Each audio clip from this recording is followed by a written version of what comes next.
Bonjour Natacha Polony. Bonjour. Merci d'avoir accepté notre invitation. Vous êtes journaliste, essayiste. Vous venez de publier Changer la vie pour une reconquête démocratique aux éditions de l'Observatoire.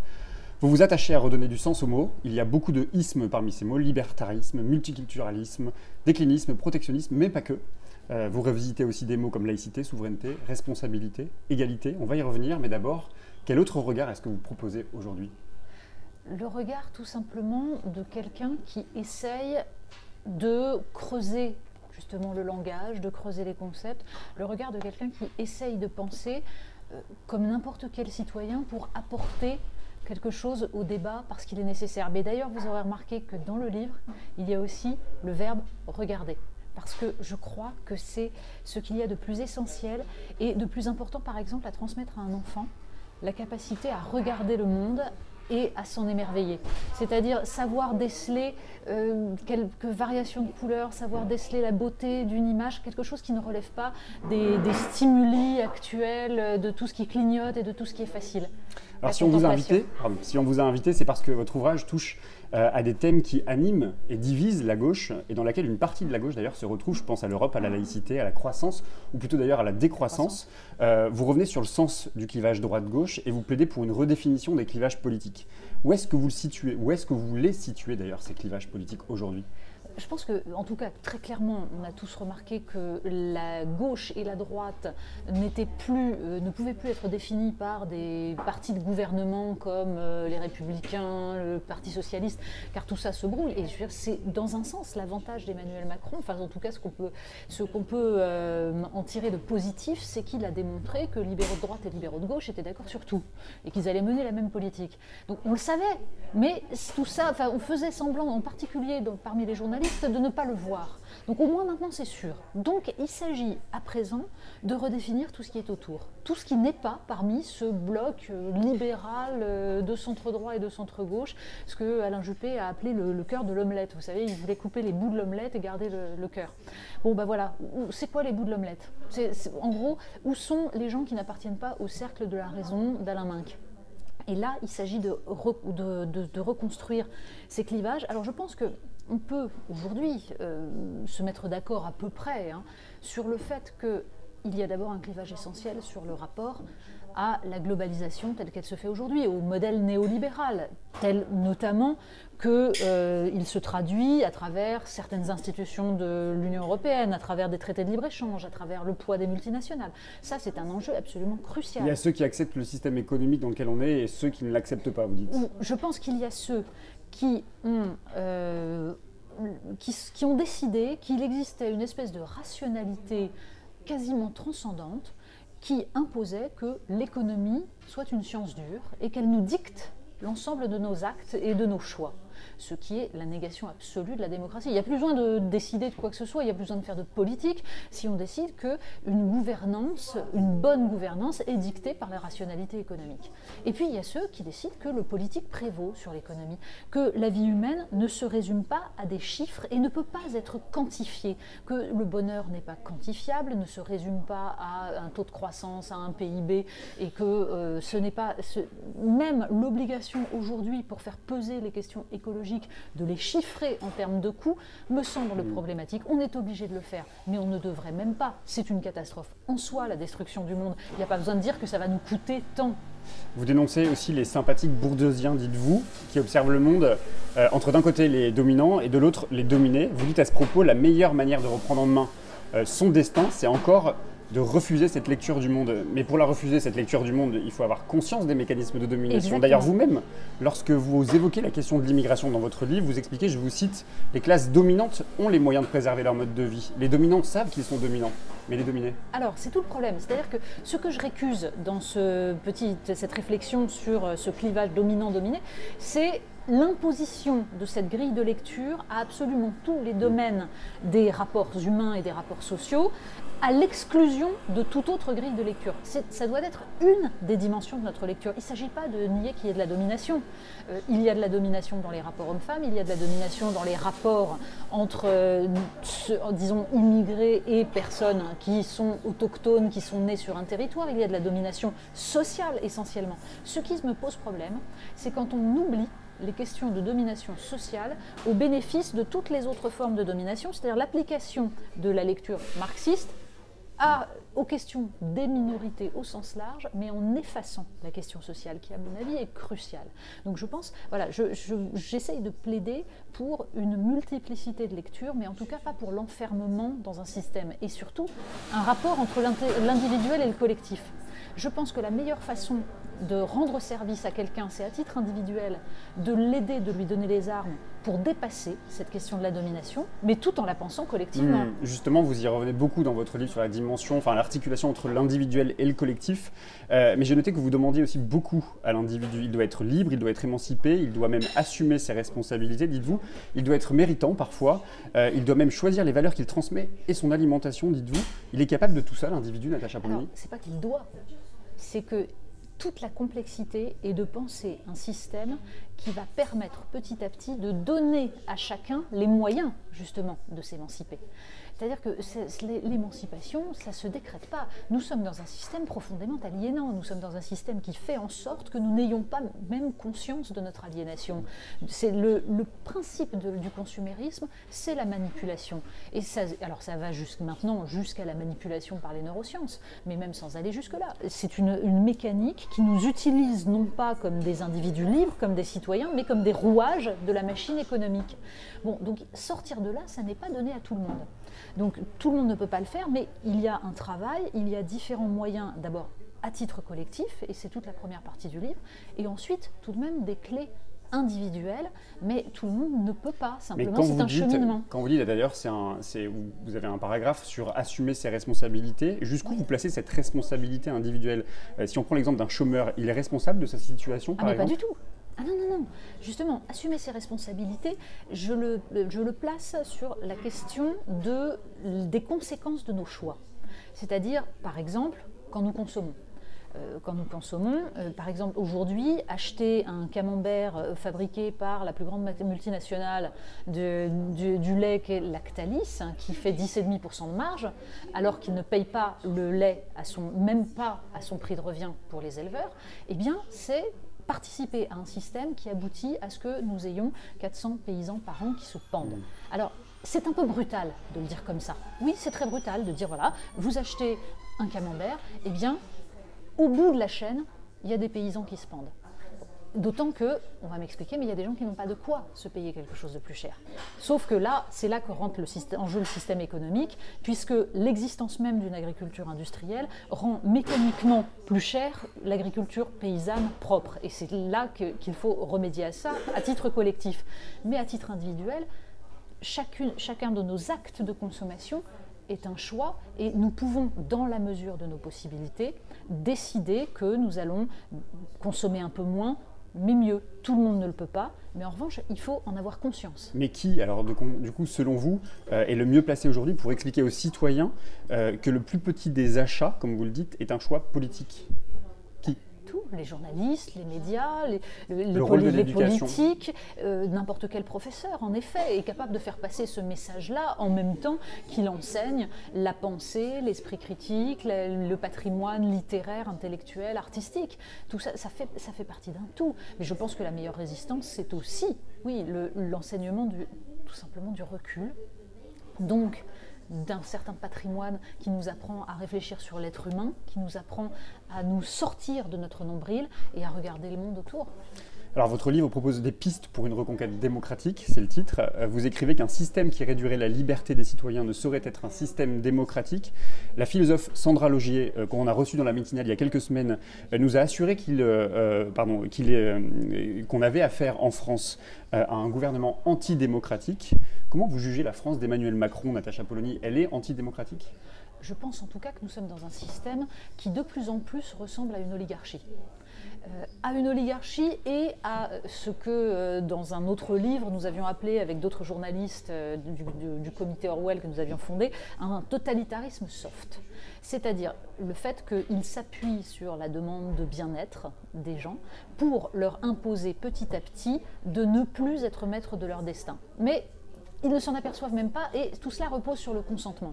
Et dans le système français, nous surajoutons à cela le fait que les institutions de la Ve République qui ont été utiles historiquement à un moment, qui ont répondu à une des demandes de la société à un moment historique, ont été petit à petit totalement distordus et de toute façon ne correspondent plus aujourd'hui à ce qui pourrait reconstruire une démocratie, c'est-à-dire qu'aujourd'hui c'est au contraire un instrument de maintien d'un pouvoir largement illégitime, il faut le dire, c'est-à-dire en tout cas qui ne laisse pas aux citoyens le libre choix des différentes options politiques, le libre choix du système économique dont ils veulent et avec toutes les implications que ça a.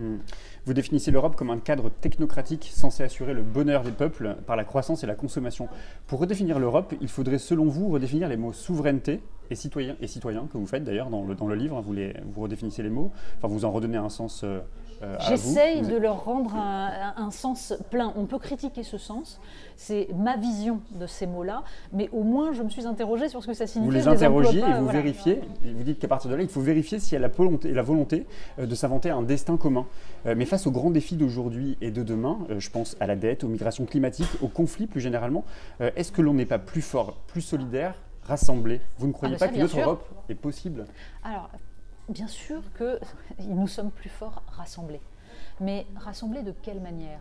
Rassemblés dans des institutions qui sont structurellement faites pour servir les intérêts des lobbies, des grands groupes. Parce que pour l'instant, c'est ça qui se passe. Quand on lit les traités européens, ils portent en eux-mêmes, dans leur texte même, le choix du néolibéralisme. Et d'ailleurs, ça aboutit à ce qu'on ne puisse aujourd'hui pas changer de braquet, modifier ça. Je veux dire, l'autre Europe, on nous la vend depuis des années sans que jamais on ne puisse y arriver. Alors moi, ce que je crois, c'est que dans un sens, je rejoins assez la formule de Mélenchon. L'Europe, tu la changes ou tu la quittes. Voilà. Mais il faut avoir une proposition. Tu n'es pas très autre. heureuse. Je ne cherche pas à savoir si c'est heureux ou pas. Je pense que ça définit, en tout cas, ma vision de la seule manière de pouvoir changer aujourd'hui cette Union européenne. C'est-à-dire que je crois en l'Europe. Cette Union européenne est aujourd'hui au service des puissants et au service des multinationales qui sont en train de confisquer le bien commun. Donc il y a urgence à rendre au peuple la maîtrise de leur destin. Pour ça, il faut imposer un rapport de force. Et il faut redéfinir les contours d'une Europe qui puisse réunir des citoyens qui ont les mêmes aspirations. Parce que pour l'instant, eh bien, par exemple, nous sommes Mais proches... comment on définit les mêmes aspirations de peuples d'une même communauté d'ailleurs? C'est-à-dire que c'est toujours un compromis. Nous sommes en effet un groupe de peuples différents. Il y a des peuples européens, nous avons des histoires différentes, des cultures différentes, mais nous avons aussi une histoire commune et une culture commune. La question Vous dites dans le livre d'ailleurs qu'on est plus proche des Italiens, des Espagnols que des Roumains ou des Polonais, je crois, dans le livre. En tout cas, oui, et je vais vous dire même, je pense que nous sommes plus proches, nous, en France, des pays du Maghreb, par exemple, que des États baltes. Dans notre vision du monde, nous avons une histoire commune, nous avons un lien, et je trouve dramatique de ne pas avoir fait fructifier ce lien. Donc, il y a des proximités à géométrie variable. Donc, l'Union européenne doit être un de ces systèmes d'alliance, mais on peut en inventer d'autres, notamment avec les pays du Maghreb, pour enjamber à nouveau la Méditerranée. Simplement, je crois que si nous nous enfermons dans un système tel qu'il existe aujourd'hui à 28, qui paralyse totalement toute possibilité de changement, je ne vois pas très bien comment nous allons pouvoir lutter contre le dumping social, le dumping fiscal, qui sont inscrits dans les textes mêmes. Aujourd'hui, voilà, l'Union européenne est en train de mettre en place une liste, ça fait 2 ans qu'ils bossent sur une liste des paradis fiscaux, il leur faut 2 ans, et au bout de 2 ans, ils ont expliqué que de toute façon, tous les pays de l'Union européenne, par principe, ont été exclus. Donc Malte n'est pas un paradis fiscal, les Pays-Bas ne sont pas du tout un paradis fiscal, enfin attendez, il faut regarder la réalité. Donc, je pense que la seule façon, c'est un rapport de force en proposant un autre système et en disant le à plan nos B de Jean-Luc partenaires... Mélenchon, vous reconnaissez dans le discours de Alors Mélenchon je pense que pour avoir un plan B, il faut avoir un vrai plan A aussi. Et vous ne croyez pas dans le plan A de Jean-Luc Mélenchon?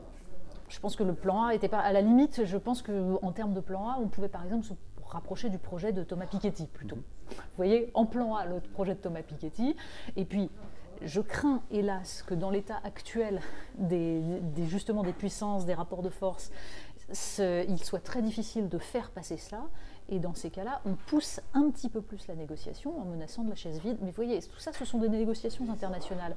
Mais pour pouvoir les mener à bien, il faut s'être posé la question de ce qu'est la souveraineté d'un peuple, la souveraineté des peuples européens, donc la démocratie en Europe, comment elle s'articule, comment on articule la démocratie à travers les États-nations, avec cette association d'États que constitue l'Union européenne. Vous dites d'ailleurs que la souveraineté populaire est indissociable de la souveraineté nationale. Et oui, parce qu'il n'y a pas de souveraineté populaire possible pour une nation qui dépend d'une autre ou qui dépend d'intérêts supérieurs, en l'occurrence ceux des multinationales. À partir du moment où ce sont des lobbies qui dictent leur volonté à des instances supranationales, mais en quoi la volonté du peuple s'exprime ? Il y a un mot qui n'apparaît pas dans votre livre, il y en a plein d'autres évidemment. Il y en a plein d'autres parce que c'est totalement subjectif. Mais il y en a un qui m'a interpellé, c'est le mot révolution, puisqu'il est un peu à la mode, tout le monde utilise le mot révolution. Oui. Vous revenez sur le terme résister, dont vous d'ailleurs vous vous méfiez, vous nous expliquez dans le livre pourquoi, mais ça n'est pas tout à fait la même chose, révolution et résister. Oui, non, c'est pas pareil. Qui sont les véritables révolutionnaires aujourd'hui ? Je pense qu'aujourd'hui, il est nécessaire, pour mettre en place une véritable révolution, d'abord de se souvenir que la révolution, l'acmé de la révolution, c'est la nuit du 4 août. C'est l'abolition des privilèges. Et que je pense que toute société a tendance à reconstituer des privilèges, à se réenquister. Et donc cette révolution, il faut de temps en temps, vous voyez, finalement j'ai un côté trotskiste, la révolution permanente. Bon, c'est mon seul côté trotskiste, je pense. Mais en tout cas, c'est une dimension essentielle, se souvenir de cela. Il y a des Bastilles à prendre, bien sûr. Simplement, on ne peut le faire d'une façon qui, moi, me plaise, que si on le fait de façon apaisée. Une révolution qui anticipe, qui n'aille pas jusqu'à la fracture, qui n'aille pas jusqu'à la violence. Mais aujourd'hui, nous sommes au contraire dans un système qui se... Ah oui, c'est-à-dire que je pense que nous atteignons un point où la réforme ne suffit pas. Je crois qu'il faut renverser certaines Bastilles. Mais j'espère qu'on pourra le faire avant que la violence ne prenne le pas, avant que les passions violentes qui s'expriment forcément, les émotions qui bouillonnent. Cornelius Castoriadis a écrit des textes là-dessus. Eh bien, voilà, ces passions à un moment se manifestent dans un mouvement de masse, même dans un mouvement révolutionnaire. Elles peuvent être dangereuses, donc il vaut mieux le faire de façon apaisée, avant qu'il ne soit trop tard et que les haines ne se cristallisent. Hier, je recevais Pierre Pézra, dont le film Les Sentinelles vient de sortir, un film sur les tabous des maladies professionnelles liées à l'amiante et aux pesticides, qui pointe aussi le silence des pouvoirs publics et des industriels. Il vous a posé une question. Il vous demande si vous ne pensez pas que l'activité politique, pour être utile, doit redescendre de son piédestal médiatique et s'attaquer aux mécanismes qui font que l'économie a supplanté l'humain. Je me souviens d'ailleurs de la phrase d'un agriculteur dans le film qui dit qu'au nom du profit, on est capable de tuer. Vous êtes d'accord ? Mais bien sûr. En tout cas, on est capable de laisser crever comme des chiens des gens, on est capable de les faire mourir sciemment, parce qu'aujourd'hui c'est ce que fait Monsanto par exemple. Quand on manipule des scientifiques pour leur dicter des textes expliquant que le glyphosate ça ne pose aucun problème, mais on a, là aussi quand je parle d'assumer ses responsabilités, il y a un moment où il faut les assumer, où il faut être capable de se regarder dans la glace quand on a fait ça. Donc je pense que le rôle des politiques, évidemment, est avant tout de décrypter les mécanismes qui sont des mécanismes, je le disais, d'aliénation, des mécanismes qui nous enferment et qui enferment les citoyens et qui les empêchent d'exercer justement leur citoyenneté. Donc bien sûr qu'il faut, la question n'est pas, la politique, ce n'est pas un métier d'estrade où on fait des grands discours lyriques en manipulant le langage, ce qui est fait aujourd'hui. Et c'est pour ça que moi j'ai voulu redéfinir les mots. C'est-à-dire que c'est bien mignon de venir parler d'aliénation, de souveraineté, etc. Emmanuel Macron est très intelligent, il cite ces mots-là à peu près toutes les 3 lignes dans ses discours. Il ne les définit jamais, il n'explique jamais ce que ça implique et il n'explique jamais contre qui il va falloir se battre, qui il faut affronter, qui il va falloir fâcher pour permettre justement l'émancipation des citoyens. Or c'est ça la question. À un moment donné, il faut fâcher certains pouvoirs en place, certains pouvoirs dominants. Dernière question, Natacha Polony, vous dites « Ce dont chacun prend peu à peu conscience aujourd'hui ne trouve pas encore de formulation politique ». Est-ce que ce livre que vous publiez aujourd'hui peut se lire comme un début de traduction politique et est-ce qu'on peut imaginer vous revoir sur la scène politique ? Natacha Polony, candidate, c'est possible ? Disons que moi j'essaye de faire le travail, une partie du travail préalable. Parce que je pense que nous souffrons trop d'avoir des politiques qui très souvent se présentent pour proposer une supposée alternative à ce qui se fait. Sauf que s'il n'y a pas eu de travail intellectuel avant pour expliquer exactement quelle société on veut, quel être humain on veut, qu'est-ce que c'est qu'un être humain aujourd'hui libre, solidaire avec les autres, attaché par des liens de sociabilité. Qu'est-ce que c'est? Comment on articule justement la liberté individuelle et le lien social, la collectivité? Ça, c'est le sujet crucial, à mon avis, auquel les politiques doivent se confronter. Mais est-ce qu'il faut que l'intellectuel s'engage aujourd'hui? Justement, vous qui faites une critique du politique, est-ce que l'intellectuel doit reprendre sa place aussi dans le débat public, dans le débat d'idées? Et essayer de penser ces problèmes-là, c'est s'engager. Ça ne veut pas dire s'engager, ça ne veut pas dire expliquer pour qui on va voter, etc. C'est pas ça. Je pense que tout le monde s'en fiche de pour qui va voter tel ou tel. En revanche, assumer le fait que dans ces problèmes complexes, eh bien, on va défendre certaines valeurs, donc on est obligé de faire certains choix, de faire prévaloir une vision plutôt qu'une autre, ça c'est un engagement. Quand on vous lit, on a quand même l'impression que le livre est une première pierre vers autre chose. Disons que j'allais dire une bouteille à la mer. Ça pourrait être la première pierre d'un édifice. J'attends que d'autres me répondent, j'attends qu'on me dise je ne suis pas d'accord avec vous sur tel point, sur tel autre j'ai une vision différente, je pense que l'articulation individu-collectif ne doit pas se faire de cette façon, que la laïcité ne peut pas se penser de cette façon-là. Et commençons à débattre, c'est ça la démocratie. Merci beaucoup Natacha Polony. Demain, c'est une autre journaliste et essayiste que nous recevons, elle est canadienne. On la connaît pour ses travaux sur les ravages du capitalisme. Elle avait publié en 2010 La stratégie du choc. Naomi Klein sera donc l'invitée de la Midinale. Elle revient avec un nouvel essai Dire non et après, contre la stratégie du choc de Trump aux éditions Actes Sud. Vous avez une question pour elle? Oui, bien sûr. Naomi Klein, je pense que vous avez à peu près mieux que personne démontré quelle était la logique d'instrumentalisation des marques dans le capitalisme. Et c'est une des dimensions fondamentales du problème, parce que ça relève de la manipulation. Est-ce que vous ne pensez pas que, à titre individuel, au-delà de la façon dont on peut collectivement se battre, à titre individuel, pratiquer une forme de décroissance, je sais que vous n'aimez pas le mot, pratiquer une forme de décroissance ne serait pas une des solutions? Alors on transmettra la question, merci beaucoup. Merci à vous.